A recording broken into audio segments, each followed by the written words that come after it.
Salut tout le monde. Ah, je vois qu'il y en a qui sont déjà chauds comme la braise là, notamment Tristan First.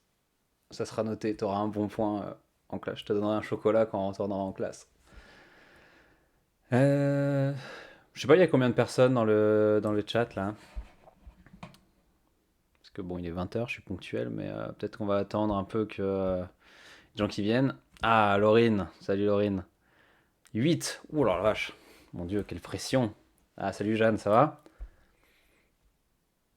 9. Oh là là, en plus j'ai le droit à mes informateurs directement. C'est génial. Bon, pour ceux que j'ai pas vus, là, vous avez passé de bonnes vacances ou pas? Enfin, pour ceux qui sont en cours, hein, qui avaient cours. Moi, perso, bon, j'ai déjà pu en parler avec les camarades, mais oui, ça va, ça va. Bah, j'ai annoncé petit live, ça va être petit live. Parce que, en gros, bon, là, même si j'ai un peu d'énergie, si vous voulez, cette nuit, j'ai fait comment, j'ai dormi 4 heures, en fait. J'ai dormi 4 heures parce que victime d'insomnie. Et puis je devais me lever tôt et tout parce qu'il fallait travailler quoi. Ah, salut Merguez Violente, salut Erwan, ça va ou quoi? Ah, c'est plaisir de te voir. Ouais, donc je disais, j'ai pas beaucoup dormi cette nuit, je sais même pas pourquoi. Ah, attendez, alors c'est pourquoi. Bon, je suis désolé s'il y a des subs qui viennent là, je vois pas trop, j'ai juste vu qu'il y a Kermit qui a popé, je sais même pas si c'était un sub ou quoi. Ou un follow, de toute façon je sais même pas la différence. Ah, le Twitcher un peu naze. Ouais, donc je disais, j'ai pas beaucoup dormi. Et il y avait un peu genre oral ce matin là. Bon, pas un oral de dingo, mais c'est vrai que j'avais le cerveau qui était un peu encrassé du coup. Ah, c'était un follow. Merci Arwan. Du coup, j'avais le cerveau carrément encrassé. Et là, bon, j'avoue, je suis un peu crevé. Donc, on va faire petit live, sans prétention aucune. Et puis en plus, j'ai un peu vite fait bosser les articles, donc bon, j'aurai des choses à dire. Ça va être un peu plus structuré que la dernière fois, quoi. Et je vais pas me perdre dans un article absolument trop compliqué comme la dernière fois, quoi. L'expo était top. Ah, tu diras ça au prof, tu diras ça à Monsieur Mabillot, qui nous a défoncé, enfin défoncé. Disons qu'il nous a fait un peu la morale. C'était sur le transhumanisme et tout, et je pense qu'il, bon, j'imagine qu'on a été un peu trop optimiste. Je sais pas. Et lui, bon, je dirais pas qu'il nous a descendu en flamme, mais bon, il nous a bien tenu la grappe pendant, allez quoi, au moins, je sais pas, 20 minutes.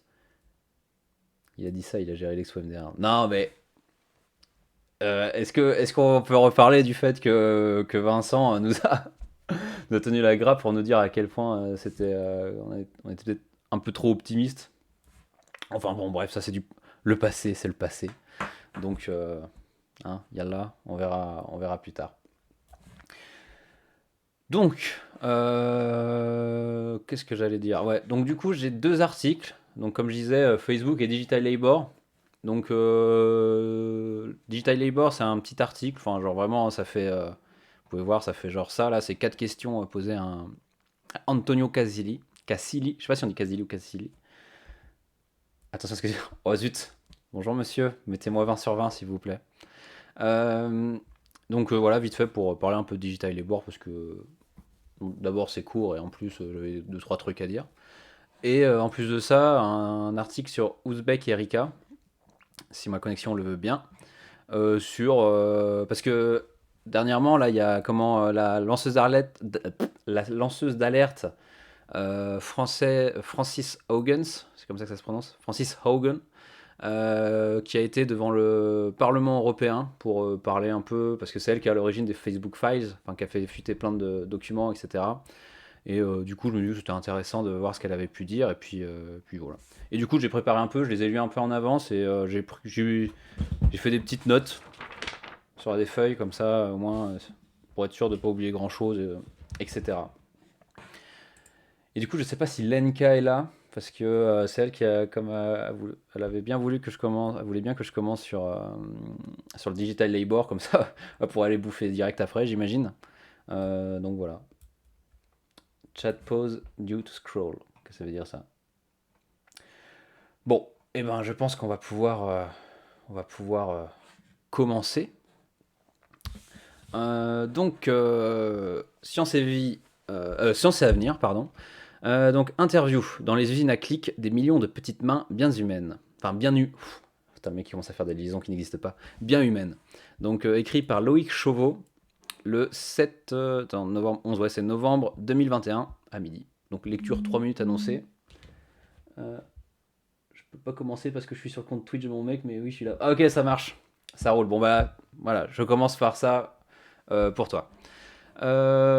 Donc, voilà. Bon, et ben, je prends ma petite fiche. Et puis, c'est parti. Alors, l'enrichissement continu des logiciels et des bases de données nécessite la contribution de tâcherons sans rémunération fixe ni droits sociaux. BM. Une inflexion inquiétante du monde du travail. Donc, tâcherons, je pense que c'est. Let's go, comme tu dis, Arwan.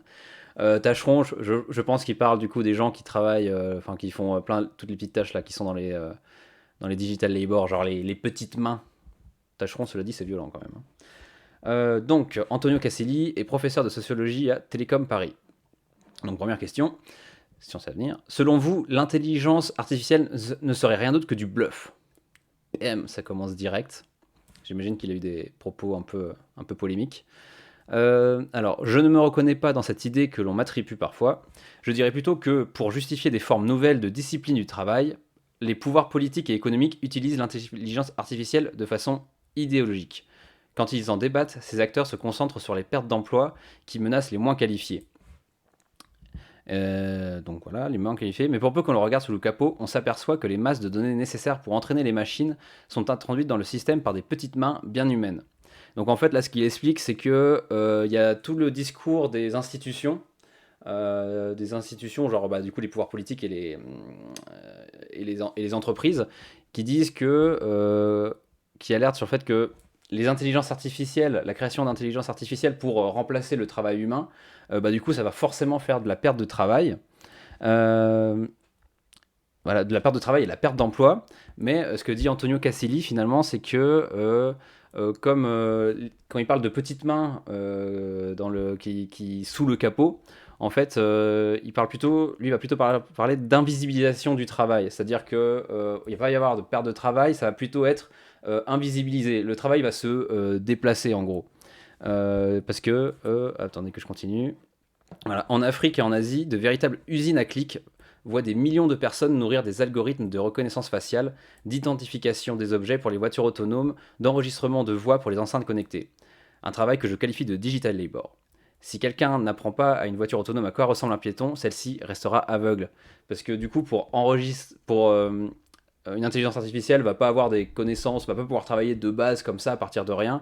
Il va falloir lui donner à manger, en gros. Il va falloir lui apprendre, du coup, comme il dit là, à reconnaître, je sais pas, reconnaissance faciale, à reconnaître des visages, à reconnaître plein de trucs. Donc, il faut lui donner plein de data.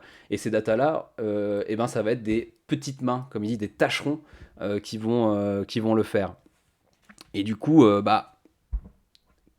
comme ils disent, là, les pouvoirs politiques et tout, ils disent ça fait une perte de travail.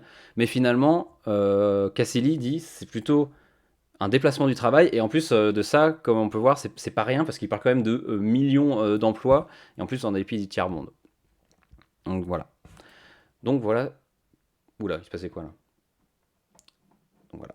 Donc, deuxième question. A-t-on une idée du nombre de personnes accomplissant aujourd'hui ce digital labor? Alors, faudrait que je m'entraîne à faire du théâtre, genre en mode à apprendre des voix. Je me demande quelle voix il a, ce mec. Genre, est-ce qu'il a une voix grave et profonde de quelqu'un super intelligent ou super nasillarde et hyper agaçante? Je ne sais pas. Alors, difficile de répondre, car il n'est pas toujours visible.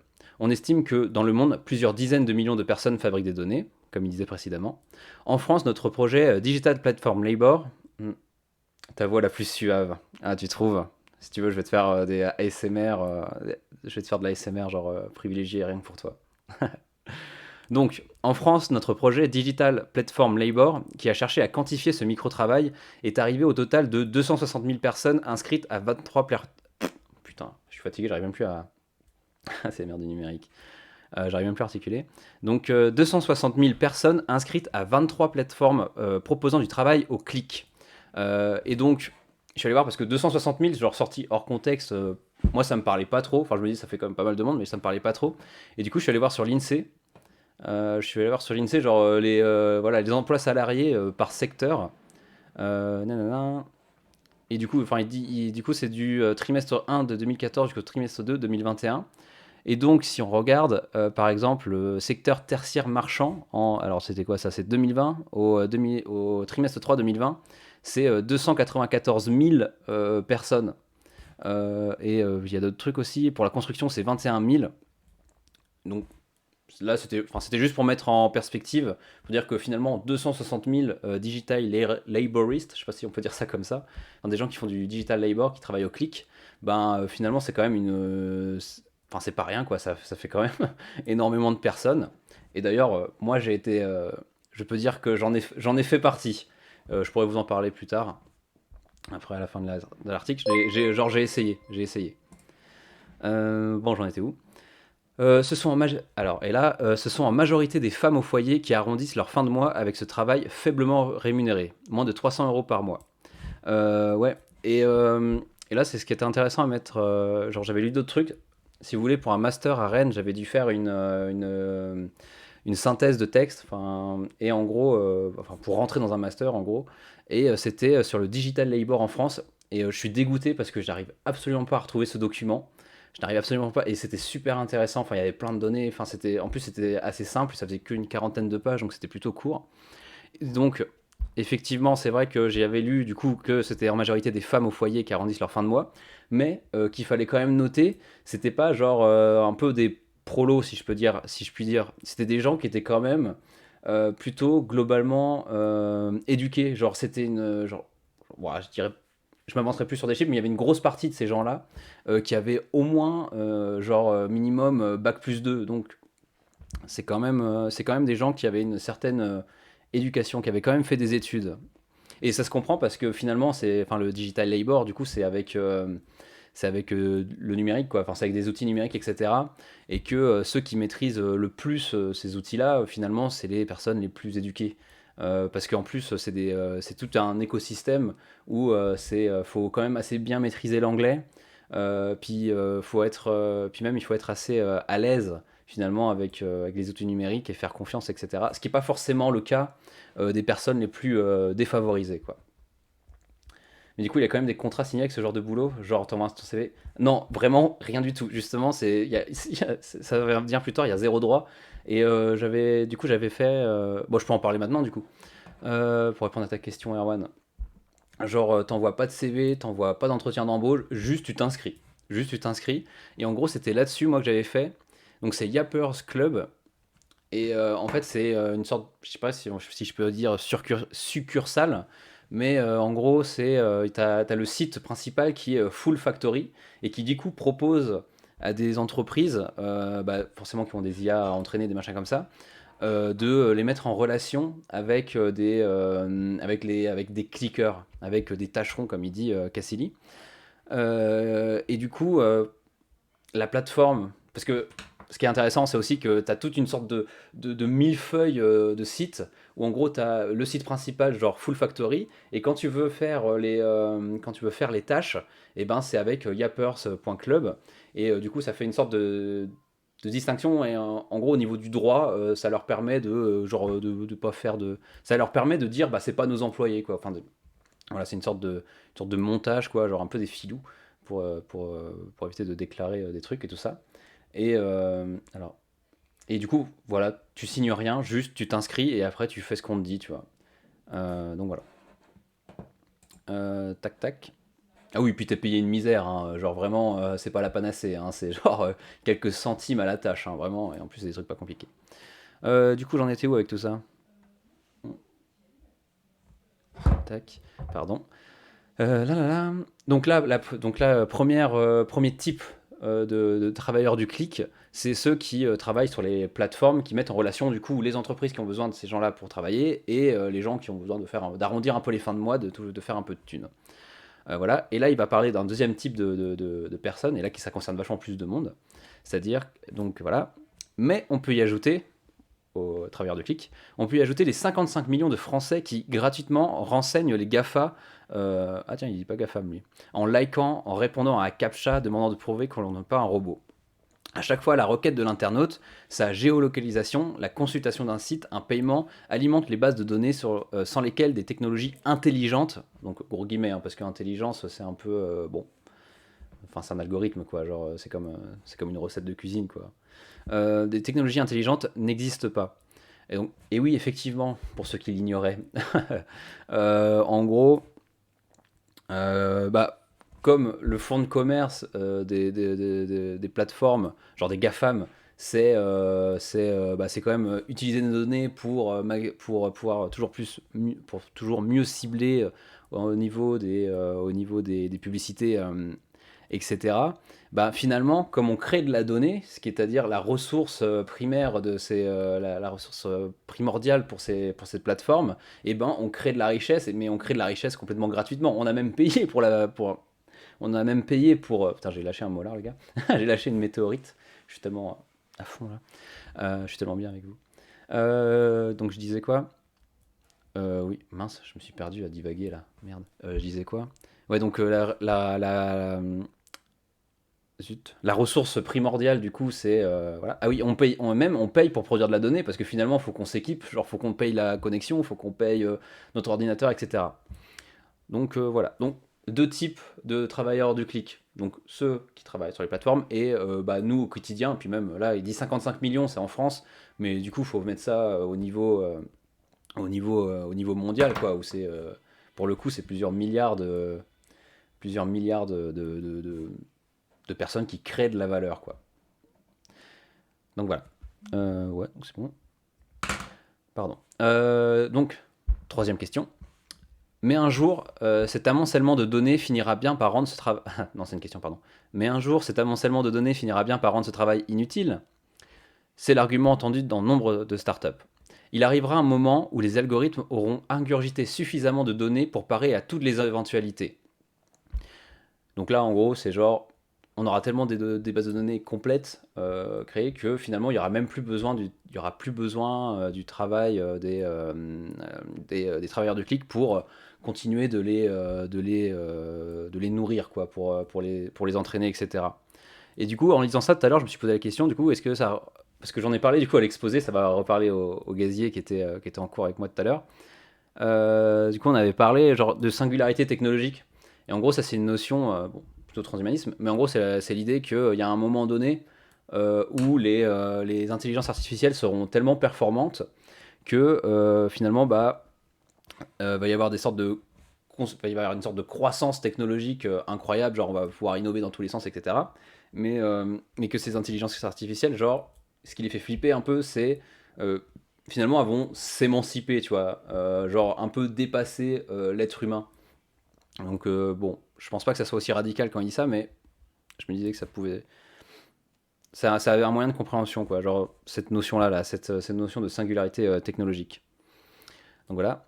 Donc là, il pose la question, mais est-ce que les intelligences artificielles vont vraiment genre s'émanciper? Est-ce qu'il y aura vraiment plus besoin des gens pour les entraîner? Alors, mais est-ce bien certain? L'intelligence artificielle arrivera-t-elle un jour à rivaliser avec le cerveau d'un enfant qui reconnaît immédiatement un chat d'un chien, quel que soit leur aspect? Ouais, donc là, en gros, il y avait, je sais pas si, enfin, je pense que vous avez déjà dû voir ça, mais genre, je sais que dans des articles, des fois, ils mettent des mosaïques d'images où finalement entre un chat, ça c'était d'ailleurs un prof l'année dernière où il avait fait une mosaïque avec des têtes de chien, je crois que c'était des têtes de chihuahua et des têtes de cookies. Et ce qui était marrant, c'est que c'est vrai que ça ressemblait un peu, tu vois, mais nous on voit directement que c'est enfin la différence entre un chien et un cookie, quoi.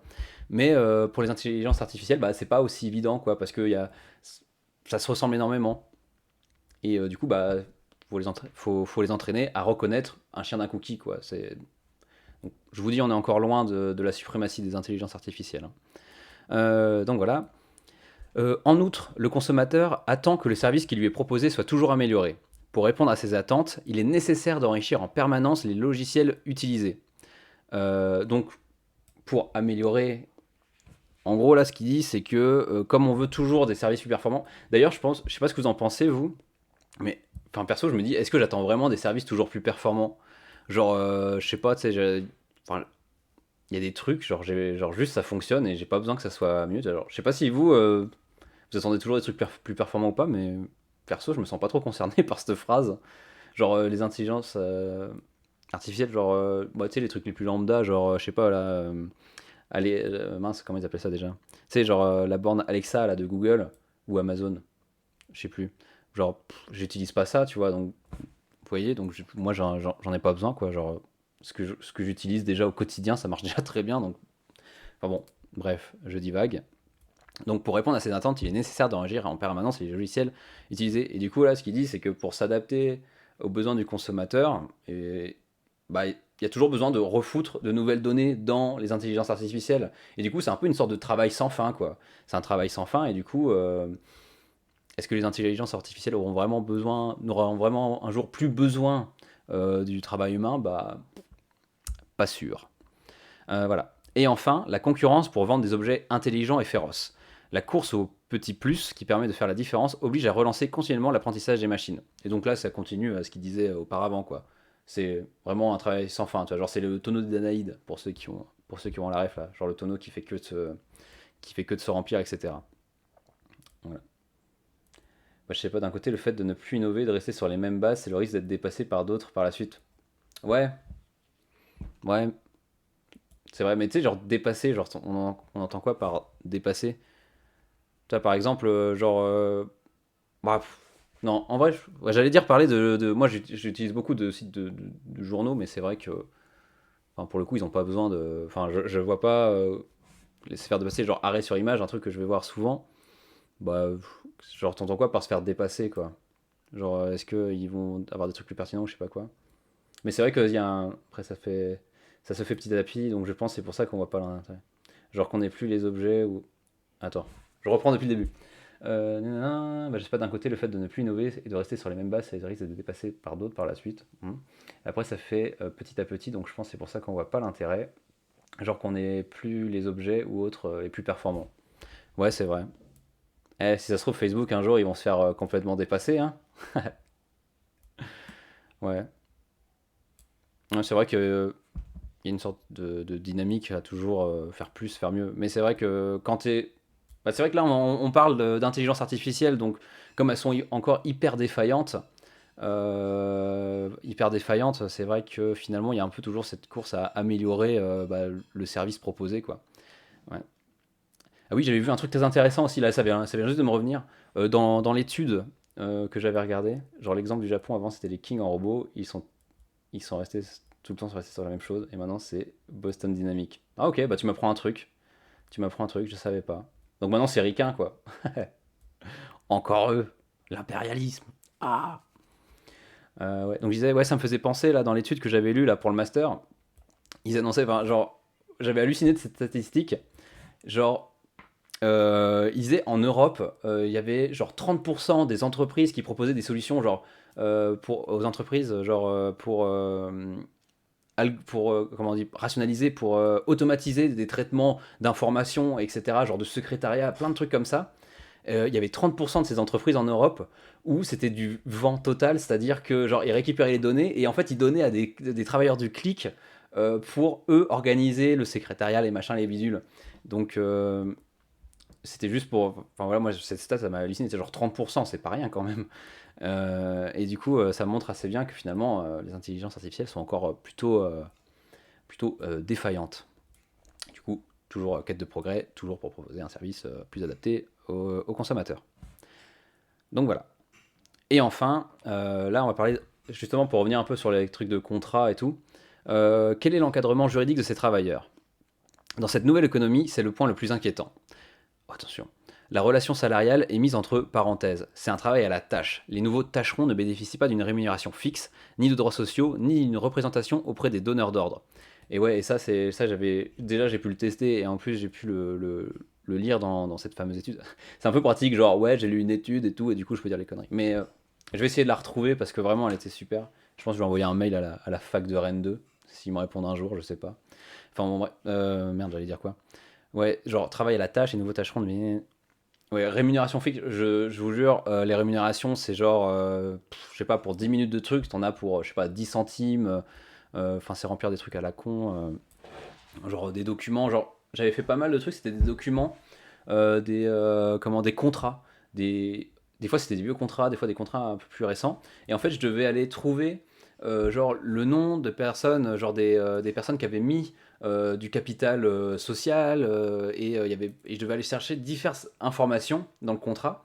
Et du coup, bah, on nous dit pas pourquoi c'est fait, mais je subodore que c'est du coup pour entraîner une intelligence artificielle à repérer du coup toutes ces données dans les contrats pour automatiser tout le merdier quoi.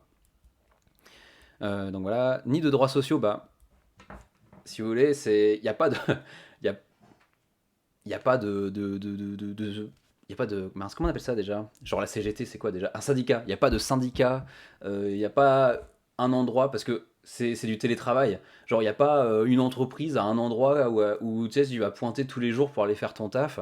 Et du coup, enfin, il y a vraiment zéro structure physique, on va dire. Enfin, forcément, genre le numérique c'est une structure physique, mais où les gens se rencontrent, etc. Et du coup, forcément, bah, ils peuvent pas s'organiser. Et en plus, de ça, c'est arrivé assez récemment finalement. Et du coup, bah, il y a pas de, c'est pas encadré juridiquement, quoi. Voilà. Et en plus de ça, comme c'est du travail invisibilisé, bah forcément, il n'y a pas de représentation auprès des donneurs d'ordre, quoi. Donc c'est vraiment invisible dans l'espace public. Mais bon, après, il y a tellement de sujets qui commencent à pointer. Genre, il y a plein de journaux qui ont déjà fait des trucs, enfin, il y a déjà des études, etc. Mais on va dire, à l'agenda politique, c'est pas encore ça, quoi. Voilà. Ni d'une représentation auprès des donneurs d'ordre. Ils ne peuvent pas revendiquer la juste part de leur travail face à des plateformes bien décidées à capter l'essentiel de la richesse créée. La révolte des chauffeurs Uber ou des livreurs Deliveroo montre que ce système a cependant des limites. Ouais, et alors, ils ne peuvent pas revendiquer la juste part de leur travail face à des plateformes. Ouais. Aussi, t'es vraiment pas sûr de te faire payer. Vraiment, parce que du coup, j'ai travaillé un peu du coup, sur Yappers Club. Et en gros, j'avais récolté genre, je sais pas, je devais être à 15 euros, je crois.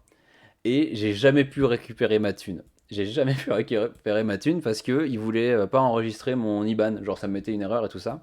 Et en fait, c'est des trucs qui sont hyper fréquents. Genre, il y avait dans l'étude, là, il y avait comme ils ont fait des entretiens, les chercheurs, ils montraient que il y avait des gens qui parlaient, du coup ils disaient bah je sais pas, des fois il y a eu un bug, genre il suffit juste que la plateforme bug et du coup toute la thune que tu as accumulée sur la plateforme avant qu'ils puissent retirer leur argent, bah il y a eu le bug et du coup ça a remis leur truc à zéro et puis t'as aucun moyen de contacter la plateforme, tu vois.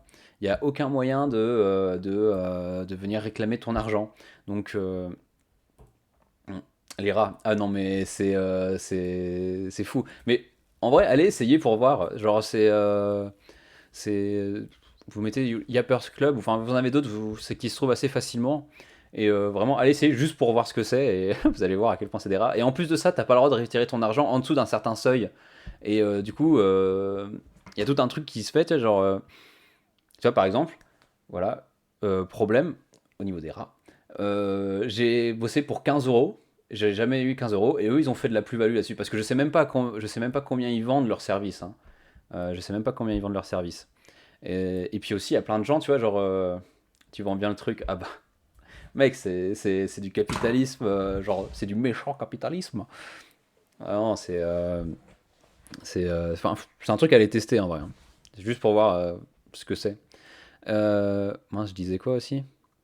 Ah oui, et tu sais, il y a plein de gens, enfin, tu sais, il y a des gens qui viennent essayer, genre moi par exemple, mais moi j'ai un peu plus persévéré, mais il y a plein de gens qui vont venir faire, je sais pas, pour 2 balles, 3 balles de boulot, et du coup, ils vont pas être au seuil, genre sur Yapper, je crois que c'était 5 euros, et du coup, t'as fait pour 2 ou 3 euros de travail, mais du coup, tu vas jamais les réclamer, enfin, tu pourras jamais les réclamer parce que t'as pas atteint le seuil de 5 euros, du coup, du coup, t'as encore donné de l'argent pour rien, quoi. Enfin, t'as travaillé, mais gratuitement. Donc voilà. Donc ils sont bien rodés hein, quand même. Ils sont bien rodés pour accaparer toute la richesse et ne surtout pas la redistribuer. Voilà. La révolte de chauffeurs Uber ou de livreurs de Deliveroo montre que le système a cependant des limites. Ouais. Ouais, ce qui était intéressant aussi, parce que du coup, il y avait tout un écosystème, si vous voulez, pour les travailleurs du clic, où finalement sur les plateformes, il y a des forums en fait. Et du coup, les gens ils peuvent discuter entre eux, et du coup, bah, ils peuvent se donner des petits tips, des machins comme ça. Et il y a même sur Yappers, je crois, il y avait des gens qui avaient commencé à s'organiser et à vouloir boycotter, genre pour avoir plus d'argent, pour avoir des droits, etc. Ils avaient commencé à surmonter une sorte de mouvement social, si on peut dire, enfin un embryon quoi, de révolte, pour acquérir plus de droits, etc. Et donc voilà, tu vois, ils avaient des forums qui leur permettent, qui leur a permis de discuter entre eux et de s'organiser. Bon, ils ont été strikés vite fait, bien fait, hein, tu penses bien, genre la plateforme elle a vu ça, bah hop, ça dégage, hein, du jour au lendemain, tu te casses. Comme ça, au moins, il n'y a pas de problème. Du coup, mais bon, ils se sont fait straquer, mais ça montre bien quand même que les acteurs, là, les travailleurs du clic, on n'est jamais complètement, comment dire, assujettis. Genre, on n'est pas complètement sans réserve, enfin sans pouvoir d'action. Et dans l'étude, ils montraient aussi qu'il y avait genre des sites spécialisés où ça s'intéressait qu'aux travailleurs du clic. Et c'était genre des classements des meilleures plateformes, par exemple. Genre, ils faisaient un classement des plateformes qui étaient les plus sûres, ou qui rémunéraient le plus, ou qui proposaient le plus de travail, etc. Et du coup, ça leur permet de. Finalement, ça fait une sorte d'organisation un peu parallèle, qui en plus qui va en dehors des sites sur lesquels ils travaillent, qui échappe du coup complètement à ces plateformes qui proposent du digital labor. Et voilà, c'était juste pour nuancer, genre, effectivement, il n'y a pas de droit, ils font un peu ce qu'ils veulent, les plateformes font un peu ce qu'elles veulent au niveau de la rémunération, c'est hyper précaire, etc.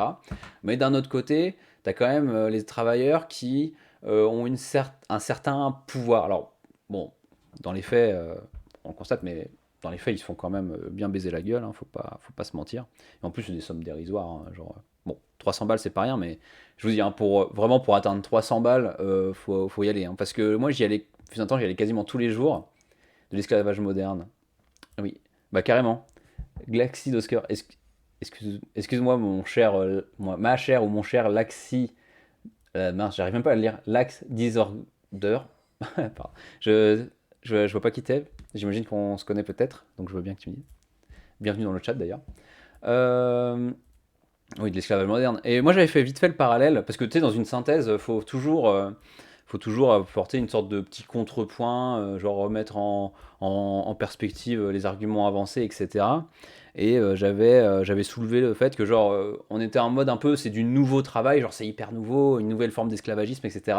Mais finalement, on pouvait quand même retrouver certaines caractéristiques, genre, bah, du capitalisme, genre, vraiment classico-classique, genre, où les personnes qui investissent dans les infrastructures, donc qui montent leur boîte et qui proposent des serveurs, etc., pour proposer aux travailleurs du clic de bosser, bah, finalement, c'est les investisseurs qui captent quasiment toute la richesse créée, et les personnes qui travaillent, bah, finalement, se font déposséder de leur travail, qui n'ont que leur force de travail et pas l'argent pour payer ces infrastructures, finalement, se font déposséder. Ah Glenn! Ah, ça fait plaisir de te voir. Ça fait plaisir de te voir. Bon, t'arrives un peu à la fin du truc, fin du premier article, donc voilà, mais je t'invite à aller voir le replay après. Très intéressant. J'espère que tu vas bien, d'ailleurs. Ouais, donc je disais quoi? Donc voilà, ouais, genre une sorte d'aliénation au sens marxiste du terme, quoi, en gros. Mais il y a quand même une réelle demande de ces travailleurs du clic. Ben, ben ouais, quand même, parce que si tu veux, c'est quand même des gens qui sont plus ou moins précaires, si tu veux. Genre, ils sont plus ou moins précaires et finalement, faire 300 balles de marge, enfin, tu sais, genre faire 300 balles en plus à la fin d'un mois, enfin, tu sais, genre, je sais pas si en tant qu'étudiant tu vis le truc aussi, mais genre, moi, j'ai 300 balles en plus à la fin d'un mois, enfin, je suis refait, quoi, genre, c'est Byzance, hein, c'est Pompélope. Donc, ouais, il y a quand même une demande parce que c'est des gens qui sont plus ou moins précaires, quoi, et qui ont quand même besoin d'un peu d'argent. Voilà. Ah oui, et il y a aussi voilà, les gens un peu précaires, et il y avait aussi des gens qui étaient bon, plus ou moins précaires, mais qui utilisaient cette thune-là pour partir en vacances, par exemple. Parce qu'à côté, ils ont pas la thune pour partir. Et du coup, s'ils arrivent sur une année à économiser assez, genre, je sais pas, entre genre 100 euros un mois, 200 euros un autre mois, 50 euros un autre mois, etc., bah, ça leur permettait de partir en voyage, par exemple. 300 balles. Salut Polymacé. Ah là là. Le chat se remplit. Vous êtes combien là? Dites-moi. Criez dans le chat. Criez. Je veux vous entendre crier. Je veux entendre qu'il y ait de l'ambiance. Donc voilà. 300 balles. 1000. Oh là là. Punaise. C'est bientôt la riquesse, ça. 300 balles, c'est beaucoup. De paris sportifs aussi. Tu m'étonnes. Au moins 1 milliard. Oh, punaise. Incroyable. Incroyable. Donc voilà. Bon, est-ce que j'ai d'autres choses à rajouter? Vous avez compris à peu près? Genre, ça a été ou pas, ça, pour ce premier article? C'était intéressant? J'ai bien parlé? J'ai bien exposé ma science? Et est-ce que vous avez appris des trucs? Oui, monsieur. Ah, un point bonus pour Erwan. Un point bonus pour Erwan. Tac. Je crie dans le chat. Ah, salut Chloé, ça va? Ah là là, il y a des gens. Ça fait un bail, Chloé. D'ailleurs, je sais même pas. Tu fais quoi actuellement là? T'es toujours sur Paris?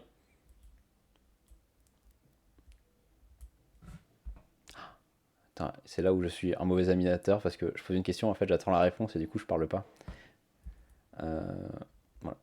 Bon, je te réponds-moi dans le chat et on verra bien. Arrivé en cours de route. Ouais, ouais là, c'est la moitié. Journée à combien de temps là? Oh, à 35 minutes. Bon, je pensais même pas faire 1 heure, mais finalement, on a de quoi parler. Donc, bon, pour les personnes qui viennent juste d'arriver ou qui n'ont pas eu depuis le début, de toute façon, il y aura le. Ah bah écoute, ça va super, comme tu peux le voir. Euh, Petit live, ouais. Ah ok, toujours sur Paris, bah parfait. Faudrait qu'un jour je monte sur Paris aussi, parce qu'en vrai, depuis Lyon, c'est quoi? C'est 2 heures de train. Enfin bon, quand j'aurai de l'argent, parce que là, c'est le rouge absolu. Je mange que des légumes. Au moins, je serai en bonne santé, pauvre mais en bonne santé. Euh, donc voilà. Tac tac. Bon. Et de toute façon, le live, du coup, comme je disais, le live sera mis sur YouTube.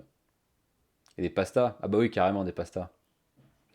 Ah, bah moi aussi, ça fait plaisir que tu sois là, finalement, il y a du monde. Ok, bon, on a fini sur le digital labor.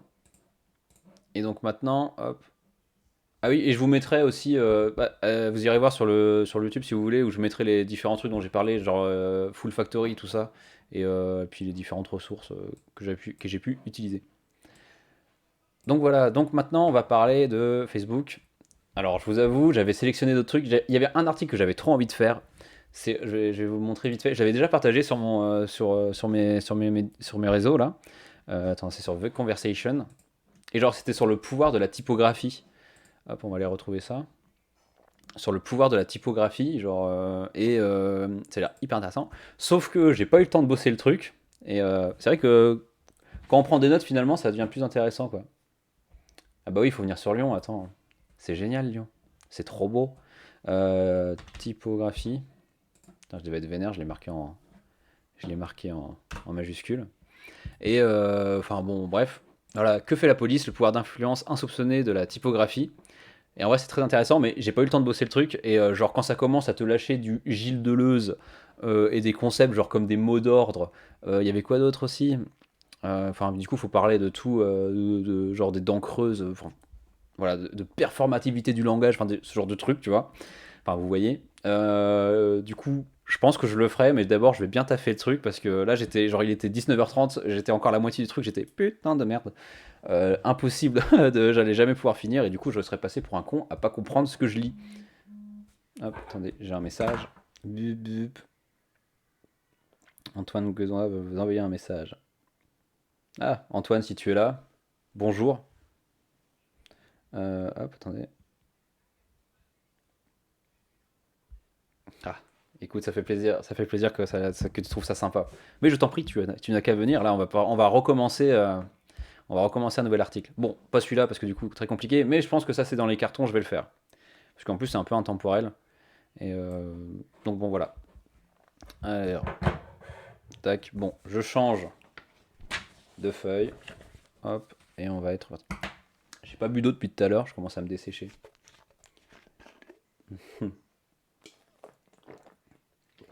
Ah, Sir Laurine paye le clic-clac. Quelle bonté.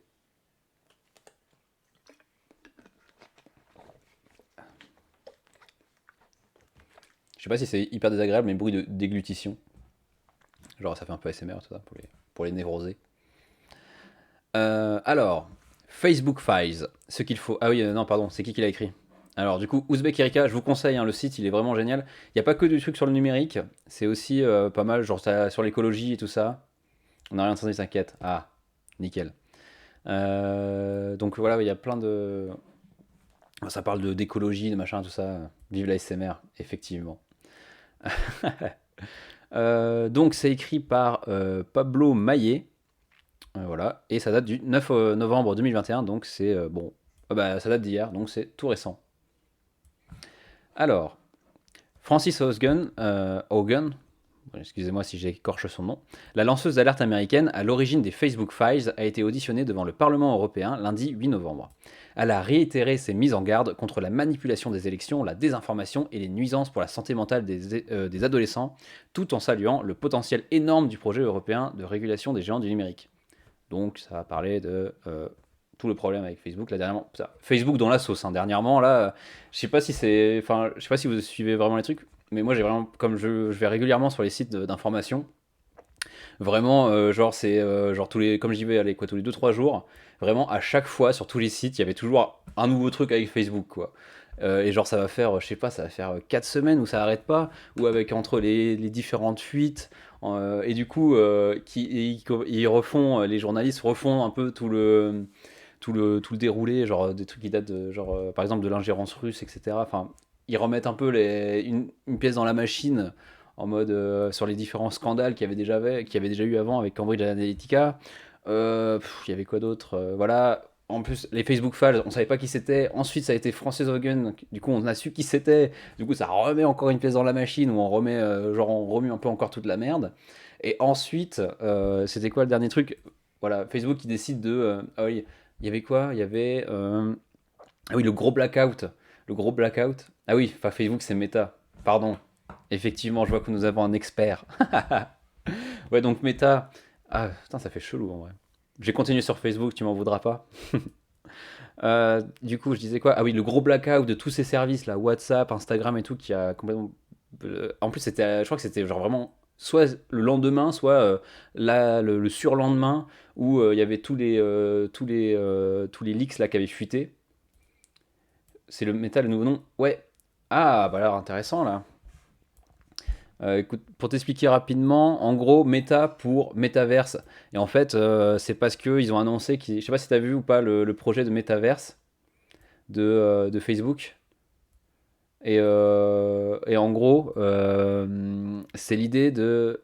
Non, rien suivi. Ah, parfait. J'aime bien les gens qui n'ont rien suivi. Comme ça, je peux étaler toute ma science. Et j'ai pas l'impression de parler pour rien.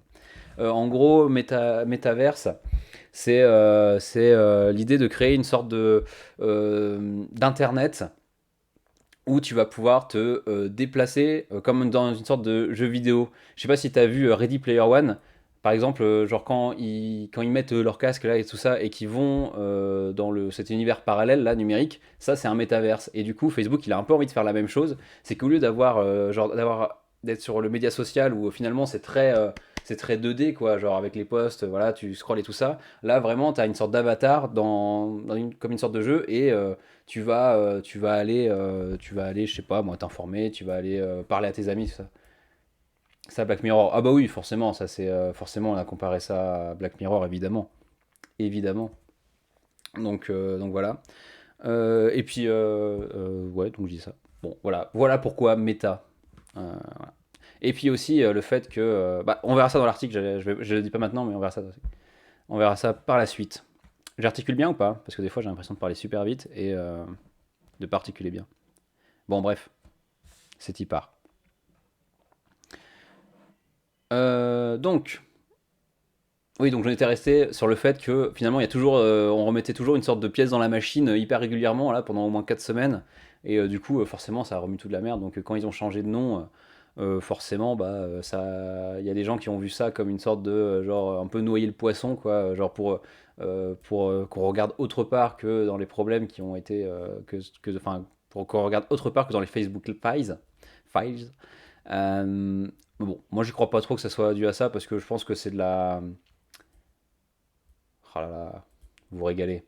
L'articulation est good, le niveau sonore est top, tout est fluide. J'aime bien me faire mousser comme ça. Ouais, et du coup, je disais, ouais, j'y crois pas trop au fait que ce soit une tactique pour vraiment qu'on regarde autre part. Parce que Zuckerberg, c'est vraiment.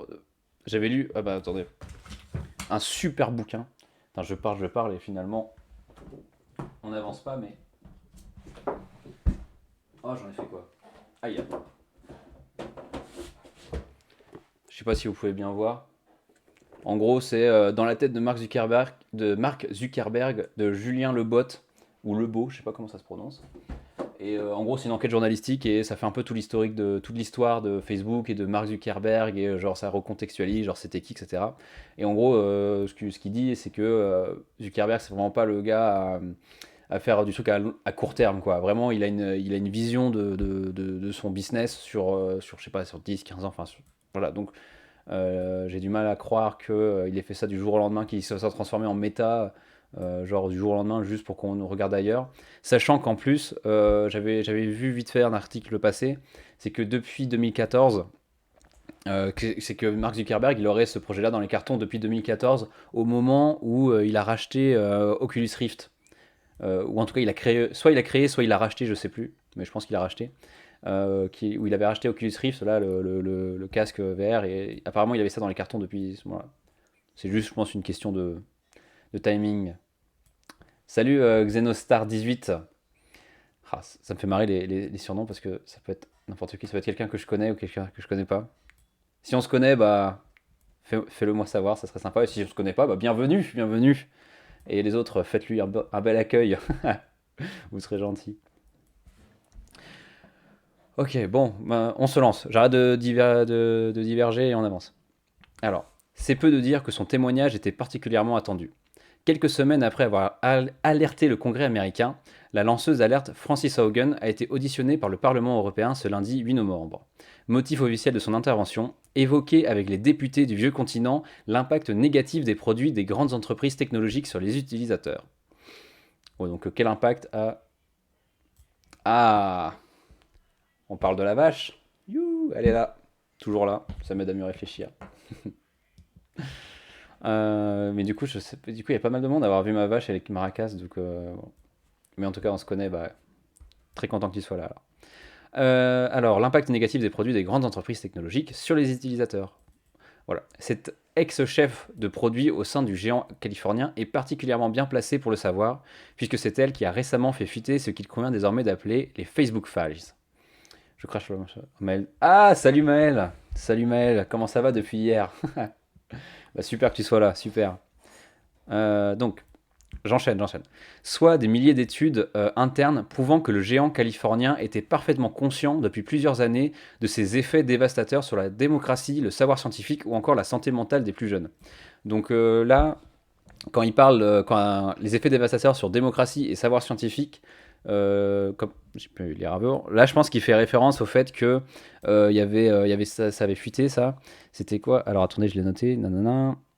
Ouais, voilà, c'est que il y a comment Facebook des fois il fait des études pour savoir genre bah, il va analyser forcément le contenu qui circule le plus sur sa plateforme et ce qui était ballot c'est que ils ont vu que c'était une fake news qui avait été le plus partagée genre je crois que c'était sur un an enfin je sais plus c'était quoi le délai temporel mais en tout cas sur la période donnée qu'ils avaient prise, le contenu qui avait été le plus partagé, qui avait été le plus vu, etc., c'était une fake news. Et alors, bah, ça la fout un peu. Bah, déjà, du coup, fake news, ça pourrit le débat public. Donc, ce qui est très important pour la démocratie. Et en plus, pour le savoir scientifique aussi, parce que du coup, bah, qu'est-ce qui est vrai, qu'est-ce qui est pas vrai, enfin bon, voilà. Et il l'avait caché en fait que c'était une fake news parce que c'est quand même hyper ballot que ils avaient annoncé qu'ils avaient fait des mesures et tout pour contrôler les fake news, genre ils avaient leur algorithme et tout, ils avaient fait de la modération et tout ça, pour au final voir que bah c'est une fake news qui avait le plus circulé quoi. Donc bon, c'est un peu con et en plus il avait caché et ça a fuité donc forcément voilà. Ou encore la santé mentale des plus jeunes. Et là, par contre, ça fait référence à un autre truc encore, c'est le fait que Facebook, ils avaient fait une étude sur Instagram, et du coup, Facebook qui détient Instagram, sait, ou savait, et sait encore, hein, qu'il y avait une certaine partie de la population, c'était des jeunes américaines, genre des jeunes adolescentes, genre 14-15 ans, voilà, dans ces eaux-là, qui développaient genre une certaine anxiété, genre, enfin, qui avaient qui pouvaient développer des troubles, qui étaient sensibles à genre aux normes véhiculées sur Instagram, genre donc voilà les corps exposés avec une certaine plastique plutôt plus ou moins parfaite, etc. Et que du coup ça avait un impact sur leur santé mentale en quelque sorte. Voilà. Pour les personnes qui sont un peu plus malléables, enfin, toi, qui peuvent plus se faire avoir par ça. Et je pense que moi, je me mettrais dedans, en tout cas. Je sais pas pour vous. D'ailleurs, j'ai fait un live, si jamais ça vous intéresse, sur la normativité des réseaux sociaux. Vous pouvez aller voir ça. Voilà. C'est vrai que la modération est à revoir. On arrive à bannir Samuel Etienne pour image pornographie alors qu'il fait de l'info. Ouais. Ah oui, c'était quoi ça déjà? C'était pas. Ah, c'était une image qui sortait d'où? Ah mince. Cody, t'as fait ton oral là-dessus ce matin? Aide-moi. Est-ce que tu es toujours là? Punaise, j'espère qu'il m'a pas lâché. Ouais, ils ont fait un oral sur Twitch, du coup. Et oui, un tableau avec un coordonné idée, non? Ah, peut-être, ouais. Bon, attendez, on va aller vérifier en live, hein. Alors, Samuel Etienne, ban Twitch. Mais oui, c'est vrai que c'est amusant, comme dès que ça, c'est un peu de coordonnées, tout ça, ils sont hyper. Voilà. Et des catégories des hot tubes ont vu le jour. Ouais, c'est paradoxal hein, quand même, finalement. Euh, Ah, le Parisien, toujours une grande source. Et là, c'est le ban U. Eh, envoyez rien dans le chat, hein, j'ai pas envie de me faire ban. Nanana, euh, tata. Mince. Alors, ce vendredi-là, journaliste passe en revue plusieurs journaux dans le Parisien depuis les années 60. Un décryptage long fouillé entrecoupé de quelques photos de films, la plupart considérées comme sulfureux pour l'époque. Ah ouais, d'accord. Donc, des images de films et dénudées, et du coup, c'est pour ça qu'il se fait ban. Une vieille image de 61 sur le carré blanc. Hmm. Eh ben, c'est ballot, mon pauvre Samuel Etienne. Donc, voilà. Hmm. C'est nimp, ça parlait des scènes érotiques présentées à la télé, je crois. Ouais. Bah, c'est sûr que quand tu automatises le truc, et que c'est pas des gens qui vont finalement regarder le truc et qui vont se dire bah non c'est pas de la pornographie c'est juste des images de vieux films bah quand t'automatises bah c'est tout noir ou tout blanc genre il n'y a pas de contextualisation donc quoi qu'il passe quand ça marche eh ben ça dégage quoi c'est très binaire hein, finalement. Euh, oh oui tiens parler de ban et regarder les mêmes images qui oh putain j'avoue ça c'est méta un peu non. C'est genre une sorte de méta discours. Bon, adieu. Ah, attends, j'espère que ça va passer. Ché. Bon, voilà, santé mentale, ça. Un potentiel énorme pour le projet de régulation européen. À Bruxelles, alors je sais depuis peu, trop deep ce live. Et ouais, c'est parce que je suis un mec deep, c'est pour ça aussi, tu le sais. C'est gros streamer, faut qu'il y ait des bots pour le fond. Quoi? Tu veux dire que je suis pas un gros streamer? Punaise, je rêve. Oh là là, ça y est, je suis vexé. Ouais, c'est sûr, avant de devenir un gros streamer. Et alors, pour ceux qui étaient là la dernière fois, ils le savent, et pour ceux qui le savent aussi en général, mais pour ceux qui ne savent pas, sur Twitch, à partir du moment où on fait plus de 5 viewers par live, on rentre dans les 5% des Twitchers les plus vus, hein. Donc ça veut dire qu'il y a 95% des Twitchers qui font moins de 5 vues en moyenne. Donc voilà. Genre, je sais pas combien vous êtes là actuellement, mais si vous êtes 6, moi je fais partie de l'élite, hein, je fais partie de la crème. Il serait plus rentable. Bah, c'est pour ça qu'ils font des bots, mais bon. Voilà. Bon, assez de vantardise. Donc, un potentiel énorme pour le projet de régulation européen. À Bruxelles, Francis Haugen a donc réitéré ses avertissements assurant que Facebook ne pouvait pas continuer à être juge, jury, procureur et témoin en matière de régulation. Ouais, parce que finalement, ils éditorialisent avec leurs algorithmes. Bah oui, bien sûr, faut qu'ils se fassent affilier. Je vais essayer. Bon, je sais même pas si je peux avoir. Ouais, bah après, j'ai pas trop. Pour ce que je fais, est-ce que moralement je pourrais m'en sortir? Genre, est-ce que je pourrais dormir le soir sachant que vous verrez de la pub si jamais vous venez me voir? Je sais pas. Et en même temps, est-ce que j'arriverai pas très bien à dormir en voyant toute la money que ça me fera? Mais bon, très de machin. Ouais, donc, bah oui, Facebook, du coup, ils font. Genre, ils éditorialisent leur contenu. Donc avec leur. Ouais, la moula. Du coup, ils advertent. Oh là là, pardon. Ils éditorialisent leur contenu avec leur algorithme qui hiérarchise l'information, etc. Et pour tout ce qui se passe, bah, c'est eux qui gèrent tous les contenus qui peuvent être plus ou moins sensibles, etc. Donc c'est pour ça qu'en fait ils sont voilà, juges, jury, procureur et témoins, et c'est eux, c'est un peu une sorte de pays à part entière, quoi, on va dire. Donc, comme le rapporte l'AFP, elle a prôné la transparence sur... elle, c'est pour revenir, c'est à Francis Hogan. Elle a prôné la transparence sur les données personnelles récoltées par l'entreprise et a souligné la nécessité de lutter, au-delà des contenus illégaux, contre la manipulation des élections, la désinformation et les nuisances pour la santé mentale des adolescents. Et donc la manipulation des élections, je sais pas si vous vous souvenez, mais c'était en 2000, je sais plus quand c'est que c'est sorti. C'est vrai que c'est en 2017 où c'était finalement pendant les élections de 2016 aux États-Unis, il y a eu tout un foin sur une affaire. C'était sur du coup Cambridge Analytica, mais aussi sur l'histoire de, il y avait aussi eu sur l'ingérence russe dans les élections. Pardon. C'est parce qu'il y avait eu, ça a été démontré qu'il y avait eu une ferme à trolls, comme ils appelaient ça, en Russie. Et c'est un bâtiment où il y avait plein de gens qui étaient payés à créer des comptes Facebook et du coup à véhiculer du contenu pro-Trump et à dénigrer Hillary Clinton. Et puis c'était des comptes, genre il y avait plusieurs, je sais pas, des fois c'était plusieurs dizaines de milliers de personnes qui suivaient ces comptes-là, voire même des centaines de milliers. Donc, bon, on peut pas savoir exactement quel poids ça a, mais en tout cas, c'était du contenu, il créait du contenu qui était extrêmement relayé. Donc, c'est toujours problématique, même si on sait pas le poids, et c'est toujours très difficile de savoir le poids exact, genre, est-ce que les gens lisent un truc, est-ce qu'ils le croient direct ou pas, tu vois, genre. C'est un peu tout le problème de la, comment ça s'appelle ça? De la réception de l'information, quoi. Bon, donc voilà. Ah oui, et il y a un super documentaire, je suis dégoûté, il était sur YouTube un moment, je ne l'ai pas téléchargé, j'aurais dû. C'est de pas... mince. Je vous retrouverai ça, je vous mettrai ça dans la description sur YouTube. C'est Paul... mince, je me le note. Docu Usine à Troll.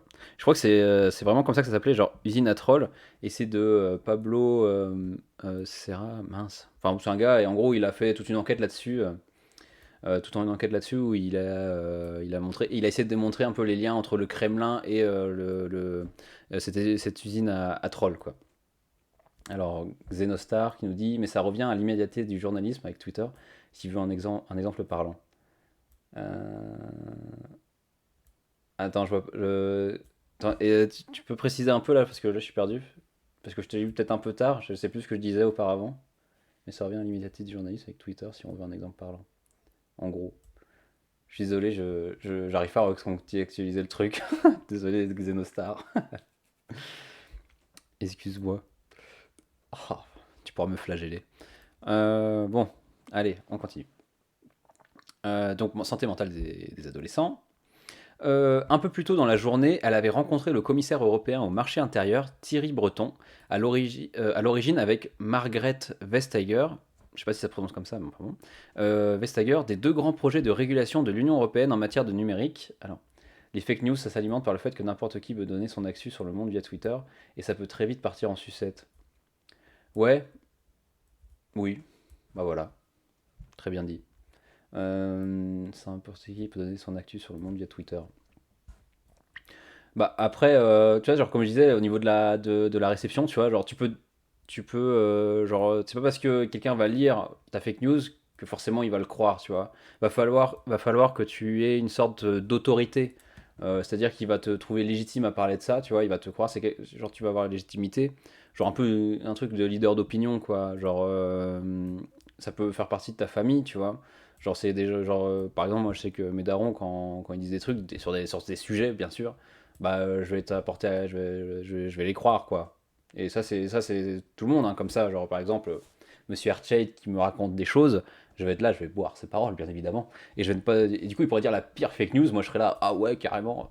Donc voilà, ça pose quand même. Il y a des fake news qui peuvent, mais c'est vrai que c'est toujours problématique parce que que des fake news circulent, parce qu'il y a toujours des gens qui vont forcément les croire. Parce que ça vient de quelqu'un en qui ils ont confiance. Alors, un peu plus tôt dans la journée, donc voilà, ça j'ai dit. Nanana, projet de régulation de l'Union européenne en matière de numérique, le règlement sur les services numériques et du règlement sur les marchés numériques, présenté en décembre 2020. À ce propos, la lanceuse d'alerte a d'ailleurs tenu à apporter son soutien aux élus de l'Union européenne, saluant le potentiel énorme du projet européen de régulation des géants du numérique, qui pourrait, selon elle, servir de référence pour les États-Unis. Quand les activités commerciales entrent en conflit avec les intérêts de la société dans son ensemble, les démocraties doivent intervenir et faire de nouvelles lois. Je me félicite que l'Union européenne prenne cela très au sérieux, a-t-elle notamment déclaré.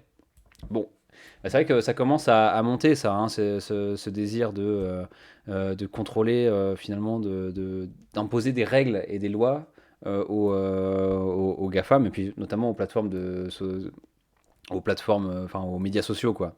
Et notamment aux États-Unis, ça va même un peu plus loin que ça, que genre, voilà, de réguler, c'était même genre casser le monopole, parce que là-bas ils ont des lois antitrust. C'est genre parce que comme ils sont très libéral économiquement parlant, bah forcément ils ont l'idée que le marché va être régulé et que le marché il doit être pur et parfait. Et du coup, pour qu'il soit pur et parfait, une des conditions, c'est d'avoir une multitude d'acteurs. Et par exemple, sur le marché du coup des médias sociaux, numérique, enfin, il y a très peu finalement très peu d'acteurs, enfin, même s'il y a une myriade, c'est vraiment polarisé, le marché est vraiment polarisé sur quoi? Sur Facebook, parce que Facebook il a Instagram, il a WhatsApp, et d'autres trucs, je crois. Mm. Et du coup, on n'est plus sur de la concurrence, on est sur une situation de monopole. Et du coup, eux, ils ont des lois pour casser ça, pour permettre de faire enfin, refaire de la concurrence, et du coup, ça va faire baisser les prix, enfin, machin, etc., etc. Et du coup, c'est là où c'est intéressant, c'est parce que Meta aussi, le fait que Facebook se renomme et s'appelle Meta, en fait, c'est comme si Google a fait exactement la même chose, parce que Google, c'est plus Google aujourd'hui, le moteur de recherche s'appelle toujours Google, mais maintenant c'est Alphabet. Et du coup, en fait, vous avez une sorte de maison mère et qui va avoir plein de filiales, plein de filières. Et du coup, c'est comme si elles avaient, sous ces filières, c'est comme s'ils avaient un peu leur indépendance. Et au vu de la loi, c'est pas considéré comme un monopole. Et du coup, c'est exactement ce que fait Facebook en se créant Meta. Bah, Facebook, ça va être une filière. Le métaverse, ça va être une autre filière encore. Instagram, ça va être encore une autre filière. Donc voilà. Donc c'est aussi, je sais plus dans quel article j'avais vu ça. C'est aussi pour éviter que la loi vienne les emmerder, quoi. Pour qu'ils puissent continuer à avoir leur monopole finalement. Donc voilà. Hop. Ok, il reste quoi? Il reste deux parties. Bon, allez. Courage. Une nécessaire transparence sur les données. Pour rappel, le projet du DSA européen vise. Alors, mais pourtant, Google vient de se prendre une amende. Ah! Bah écoute, je savais pas. Les fake news s'alimentent par le fait que n'importe qui. Ça fait vachement penser au schéma qui détient les médias FR. Ah, ouais! Ah oui, bah ça, c'est. Ça se trouve hyper facilement.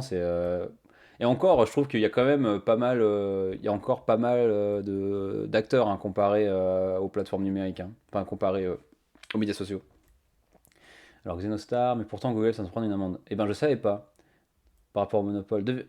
Waouh! Bah écoute, tu m'apprends quelque chose. Ouais, c'est parce que je force les gens en fait. Je force les gens polymassés. Je force les gens à venir. Ah bah écoute, bah s'il y a moyen, genre t'as un article ou pas à mettre dans le chat là pour un petit lien là, parce que j'ai pas du tout vu passer ça. Ah, mince, un trou dans ma raquette. Mais c'est pour ça que c'est beau le chat. Ah, Paul Limas. Excuse-moi.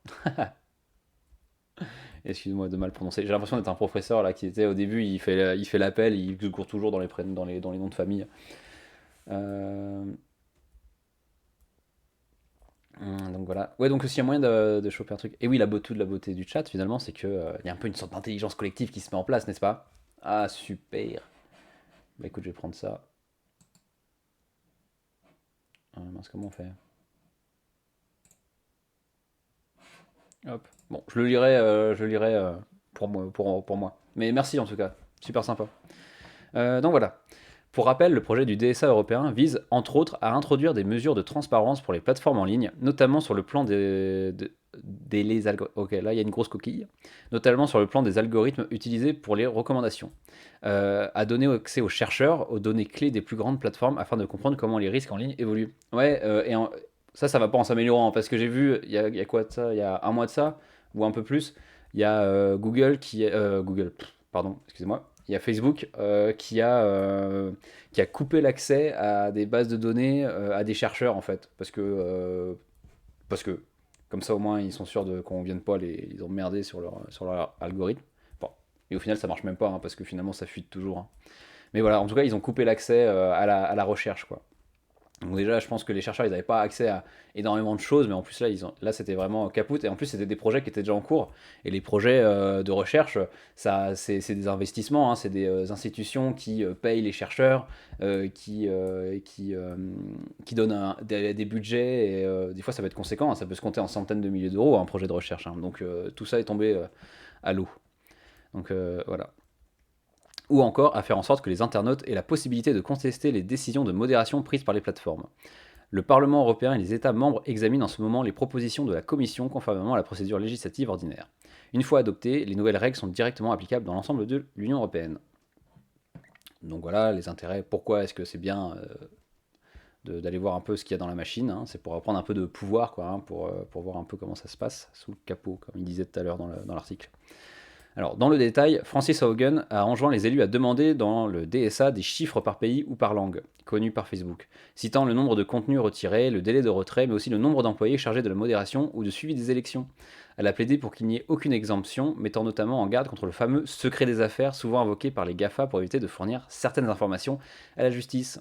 Ouais, je voyais Élise Lucet, ça, pour le secret des affaires. Elle disait, j'avais vu dans une interview, où elle était en train de raconter que parce que c'est assez récent le secret des affaires et du coup Alice Lucet, pour ceux qui savent pas, c'est celle qui fait Cache Investigation et du coup elle disait que s'il y avait eu le secret des affaires à certains moments pour faire des enquêtes antérieures, et ben juste ils auraient pu ne rien faire parce que du coup les entreprises peuvent genre porter plainte genre sur certaines si t'as jamais t'accèdes à certaines informations, genre dis ça c'est du secret des affaires etc. Enfin du coup, ça c'est les journalistes sont vraiment emmerdés par rapport à ça. Donc je disais quoi si nanana, si ton nom. Ah oui, le nombre de personnes pour la modération, etc. Oui, juste pour savoir combien ils sont, parce que finalement on n'en sait rien. Ils peuvent nous raconter n'importe quoi, hein. Si ça se trouve, genre c'est ridiculement bas le nombre de personnes qui font pour la modération. Ce qui fait que des fois ils passent au travers de grosses choses. Alors, Facebook nous a montré qu'ils étaient capables de mentir sur les données, a-t-elle également averti. Si Facebook vous fournit des données, il devrait donc aussi vous préciser comment ils les ont obtenues. Il est vraiment, vraiment important qu'ils soient transparents sur les processus, les requêtes, les protocoles qu'ils ont utilisés pour extraire ces données, autrement vous ne pourrez pas leur faire confiance. Et ben ouais, les Facebook Files ont bien montré qu'on ne peut pas leur faire confiance. Donc voilà. Alors, vers des services à taille humaine. Enfin, elle a défendu l'adoption de mesures visant plus directement. Attendez, je regarde ce que j'ai noté ou pas. Accès. J'ai tellement noté vite, genre vraiment, c'est des pattes de mouche quoi. Attendez, accès aux chercheurs. Ah oui, ça c'est bon. C'est bon, moi j'ai parlé de tout ce que je voulais. Alors, favoriser le classement des. Mince, excusez-moi. Elle a défendu l'adoption des mesures visant plus directement les interfaces, même de Facebook et des réseaux sociaux. Favoriser le classement des contenus par ordre chronologique. Favoriser le classement des contenus par ordre chronologique. Ah ouais. Parce que c'est vrai que je crois que sur Facebook, c'est antéchronologique. Parce que chronologique, ça veut dire du plus ancien au plus récent, alors que antéchronologique, c'est l'inverse. Mais je vois pas ce que ça apporterait. Forcer les utilisateurs à cliquer sur le lien d'un article avant de le partager. Ah oui, parce que ça, il y a un truc, genre, je sais pas si vous avez déjà vu, mais genre, t'as l'impression. Tu sais, t'as un post avec le chapeau qui apparaît, le chapeau de l'article qui apparaît sur le post, et du coup, genre, un truc un peu, waouh, tonitruant, quoi, genre, et qui peut être complètement du bullshit, et finalement, tu cliques même pas, genre, juste tu vois ça, et tu le partages, et t'as l'impression d'avoir appris un truc, alors que finalement, c'était de la connerie, quoi. Donc voilà. Ou encore contraindre les très grands groupes d'utilisateurs à faire modérer les contenus par certains de leurs membres. Cela réduirait davantage la désinformation que les actuels partenariats de Facebook avec des médias pour vérifier les informations, a-t-elle estimé, prônant des services à taille humaine plus petits et plus lents. Ouais, c'est vrai que quand c'est plus petit, tu connais plus les gens, ça... c'est plus simple.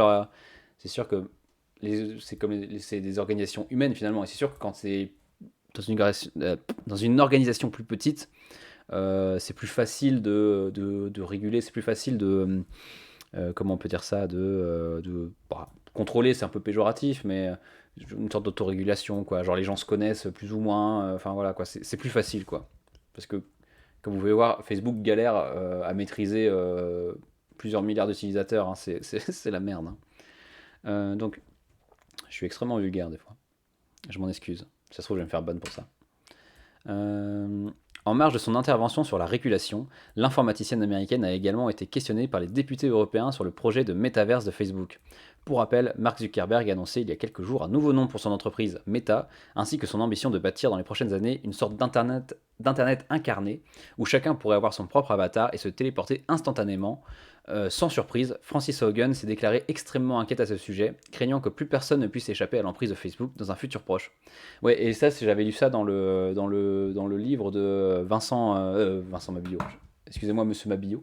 De Julien Lebotte, voilà, de Julien Lebotte, où en gros, enfin Zuckerberg, il a quand même une vision où ce qui l'arrangerait bien, c'est que l'interface avec Internet, parce qu'il y a le web et Internet, l'interface, enfin avec le web, l'interface privilégiée des personnes, où c'est un peu une sorte d'entonnoir, quoi. Genre on accède au web par Facebook, et ben ça c'est un truc qu'il aimerait bien, parce que finalement, du coup, il capterait énormément de personnes, peut-être encore plus qu'aujourd'hui. Et du coup, il pourrait avoir une base de données, genre sur les gens, absolument astronomique. Enfin, ça ferait encore plus de flux d'informations pour lui, enfin, de flux de données, de data à récolter. Donc voilà. C'est ça. Cette sorte de métaverse, franchement, zéro hype. Ouais, ouais, ouais, parce que en plus, c'est des trucs, ça veut dire quoi, plus un plus de. Je ne. Euh, ouais, parce que en plus, je sais pas si vous avez vu des images, mais c'est méga moche, hein. Vraiment, c'est trop laid, hein. Ça fait vraiment penser à un truc genre 2010, hein. Franchement, c'est. Bon, après, ils sont qu'au début, hein, c'est pas près d'arriver, hein. D'ailleurs, ouais, je crois que c'est pas 5 ans le projet.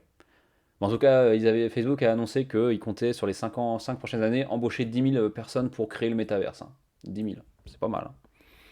C'est pas mal du tout. Gna gna gna. Oui, du coup, qu'est-ce que je disais? Et du coup, le métaverse, voilà. Donc, ce que Facebook a envie, c'est quand même d'être une sorte l'interface privilégiée pour accéder au web. Et du coup, le métaverse, ça pourrait faire ça parce que ça serait une sorte d'internet. C'est un peu, il voudrait se positionner comme le nouvel internet et que du coup, tout le monde accède, tout le monde, ça va créer de l'emploi. Ouais, mais pas pour n'importe qui, hein. Et attends, même, alors merguez volante, même après, pas forcément les graphismes, mais l'idée même, bof quoi.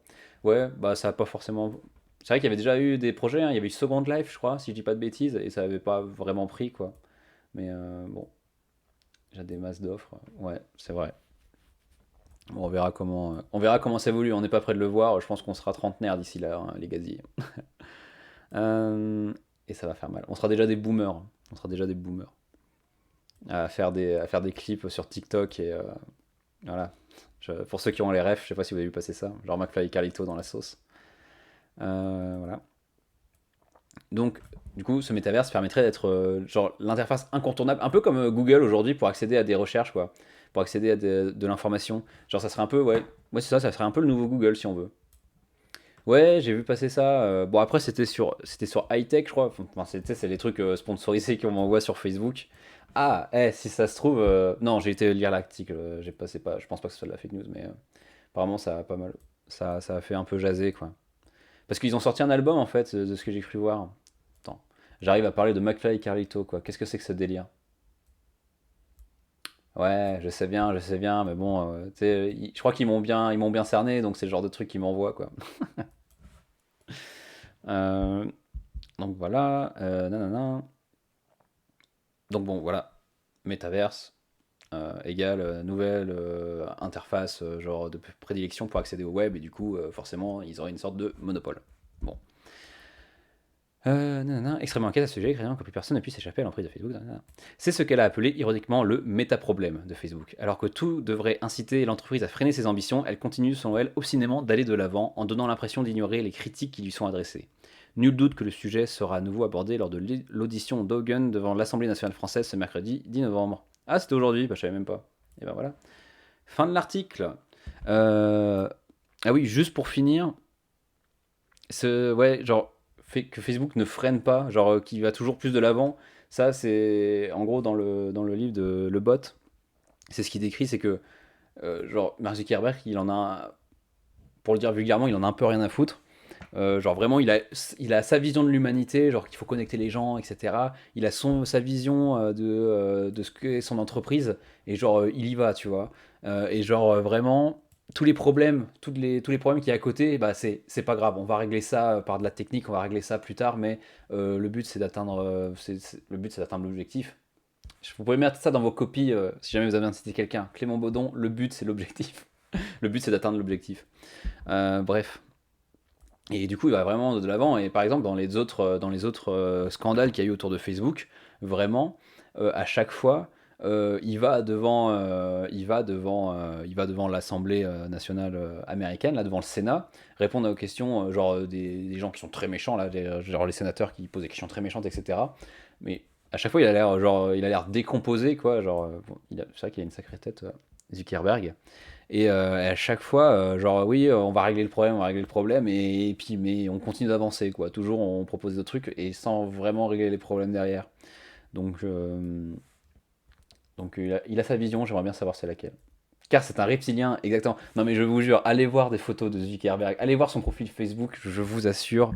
Euh, bon, je me considère pas comme un canon de beauté, mais lui, il a vraiment une tête spéciale. Je sais pas ce qu'il a, mais il a vraiment une tête spéciale.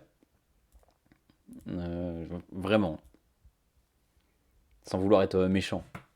Genre, il a toujours l'air, je sais pas, un peu étonné, enfin, tu sais, avec les yeux exorbités. Quand il est au Sénat, mais genre le mec est blafard avec les yeux exorbités, il fait trop peur. Bon, et ben voilà, on est arrivé au bout. Vous avez survécu? Ça vire au bashing, ouais, faut être méchant. Non, mais ça, c'est pour les clics, tu vois. Genre, sur YouTube, je vais mettre je clash Zuckerberg. Et du coup, ça va mettre là les clics et tout ça. Bon, ça vous a plu? Pour ceux qui sont encore là?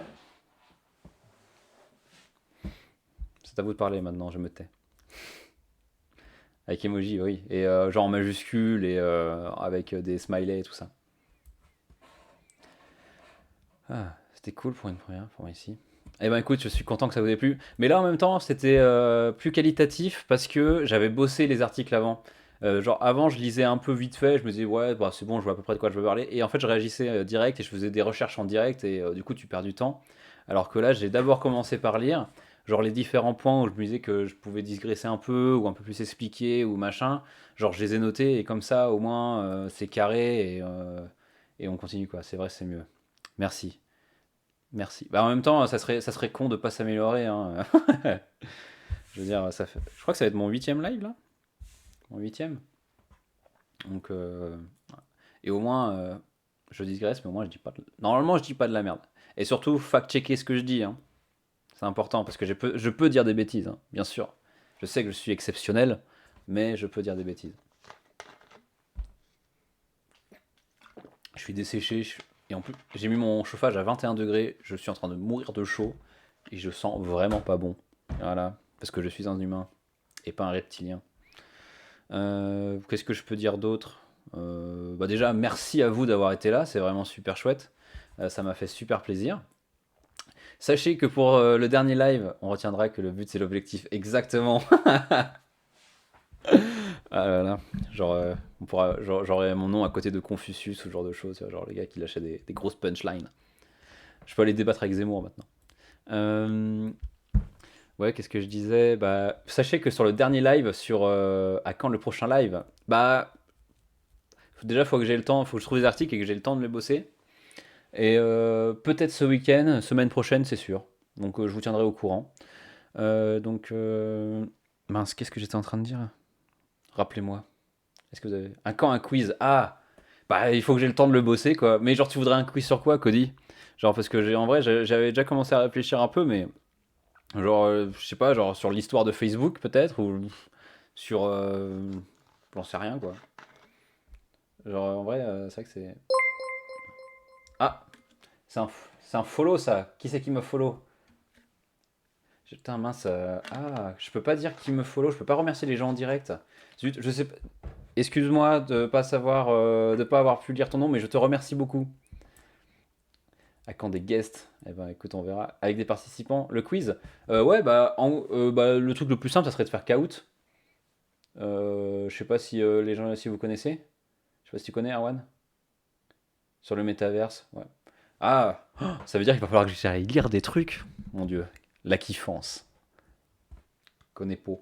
Kahoot, c'est une application où tu peux créer des quiz. Et en fait, genre, je veux envoyer un lien de connexion et faut avoir ça sur votre portable ou sur, ouais, sur le portable ou sur ton ordi. Et en gros, tu rentres le, tu rentres, tu rentres, euh, tu rentres, mince, le lien que je te file, enfin un numéro, tout ça. Et en gros, et en plus de ça, ce qui est très marrant, c'est que normalement, si je vous affiche l'écran, vous allez avoir vos scores et tout ça. En vrai, ça peut être super rigolo. Mais faut que je trouve. Tant qu'on peut via ordi, moi je suis chaud. Mais je crois qu'on peut faire via ordi, hein. Je crois, hein. Je crois. Mais c'est dans les cartons, c'est noté. Je vais essayer de faire ça. Je vais essayer de faire ça. Ah mince, on peut pas par ordi. Chais. Mince, désolé. Désolé pour le faux espoir. J'ai cru, juste cru. Ah mais comment je vais faire pour l'afficher alors les résultats, tout ça? Ah, bon, à peaufiner le dispositif technique, le dispositif médiatique à mettre en place. Ouais, oui, j'ai pas encore eu le temps de dire une information très importante. J'ai, ça va peut-être augmenter, ça va peut-être augmenter, hein. Mais alors attendez, je vais sur Twitch, sur l'application Twitch. Ah, c'est où? Hop, je vais sur l'application Twitch. C'est tata. Question sur le transhumanisme peut-être. Ah ouais, carrément. C'est marrant, ça me met que je suis en live directement. Alors, ma chaîne. Hmm. Ah mince, il n'y a plus le. Bon, il y avait plus le. Il y a plus le replay, je crois que ça a dégagé. En même temps, je crois que c'est limité dans le temps, le VOD sur Twitch. Mais 66 vues aux dernières nouvelles, donc énorme. Merci à tous ceux tous ceux qui ont regardé. Genre 66, genre j'y aurais même pas cru quand j'ai commencé ça, quoi. Enfin bon, bref. 15 jours, ouais, au début. Hum, oui. Donc voilà. Donc il y a beaucoup de personnes à avoir regardé, ça j'en suis très heureux. Bon, même si c'était pas forcément le meilleur, en tout cas j'espère qu'ils ont arrêté après le test de The Most Likely Machine parce qu'après c'était un peu la débandade au niveau de l'article. J'arrête pas de boire tout à l'heure, il va falloir que j'aille pisser après. Donc bon, tac tac tac. Sinon qu'est-ce que je peux dire d'autre? Comment on peut te faire des dons, mon troubadour? Ah, écoute, tu payes des pains au chocolat déjà le matin des fois, donc ça sera super. Fabi Boy, salut. Ah, c'est toi Fabien. Ah merde, t'arrives un peu tard mon vieux. Donc là, pour ceux qui connaissent pas, je pense que c'est Fabien. Et pour ceux qui savent pas, ça c'est genre un fantôme du passé, si je puis dire. Genre normalement c'était un camarade de promo du DUT Tech Deco. Alors confirme hein, si je dis pas de bêtises, parce que sinon j'aurais l'air d'un con. 29 000, bah oui, Quimper. Bah oui. T'es toujours à Quimper d'ailleurs? Sympa des articles moins longs et d'en voir plusieurs comme ça, comme ce soir. Ouais, je suis d'accord. Et encore, je pensais que ça allait être super rapide. Je pensais que ça allait être vachement plus rapide que ça, hein. Le premier là, je sais pas si vous avez vu le temps de lecture, c'était annoncé 3 minutes hein, pour Science et Avenir. Ah bon, ça fait plaisir que que tu aies pu venir me donner un peu d'attention quand même, c'est super chouette. Mais on se parlera par message. Euh, Bah juste, je suis désolé. Genre, t'arrives à la fin. Mais tu vas pouvoir aller voir le replay si jamais ça t'intéresse. Hmm. Qu'est-ce que je peux dire d'autre? Oui, je suis en train de bosser du coup aussi sur un site web. Bah, pour ceux qui sont en classe avec moi, vous savez, on va avoir du temps pour bosser sur des sites web parce qu'on a un cours de UX. Donc ouais, c'est du design, genre c'est comment on fait pour structurer un site web, etc. Donc je vais profiter de ces cours-là pour faire ça. Et en plus j'ai déjà commencé et il me manquera plus qu'à faire le design, un peu tout ça. Où je suis vraiment une merguez. Donc on va voir comment ça va se passer. Bon, en tout cas, voilà, ça fait 1h24, quasiment 1h30 que vous êtes avec moi. Et donc, je vous en remercie. Ouais, j'ai eu un empêchement. Ah, chais. Bon, c'est pas grave, la prochaine fois, si jamais ça te branche, si tu aimes bien. Du coup, bon, je vais vous souhaiter une bonne soirée et surtout, je vais vous remercier les nouveaux followers parce que ça fait bien plaisir. Les personnes qui sont venues me voir aujourd'hui. Parce que vraiment, vous pouvez pas savoir comment ça me fait plaisir parce que, je sais pas, je me sens tout émoustillé là, à vous voir savoir que vous êtes là avec moi. Mm. Ouais. Et puis la clé d'un bon stream, c'est de le préparer finalement. C'est pas d'aller à la hogueule. Le talent ne suffit pas. Le talent ne suffit pas. Donc voilà. Comment on peut savoir? Bah moi je vais l'annoncer. C'est vrai que je stream pas de manière super régulière. J'avais essayé, mais trop la galère parce que tu sais avec les cours des fois tu dois faire. Ouais, gros bisous de Bretagne, ça fait plaisir. C'est vrai que c'est avec les cours souvent. Quelle ville flatteur ce Cody. Ouais, donc je disais des fois avec les cours, tu sais, des fois t'as quasiment rien à faire et puis tout d'un coup t'es submergé. Donc le but quand même, l'objectif c'est quand même d'avoir l'année. Donc l'année scolaire. Donc finalement, je peux pas faire de manière hyper régulière, mais j'essaie. Déjà, j'essaie de maintenir le mardi soir. Bon, là, j'ai pas pu parce que hier, je devais bosser l'oral de ce matin. Mais bon, voilà. En tout cas, je communiquerai dessus et je vous le ferai savoir. Voilà. Reste donc aux aguets, Polymas. Reste donc aux aguets. Bon, je vais stopper l'enregistrement parce que j'enregistre, évidemment. Arrêtez l'enregistrement.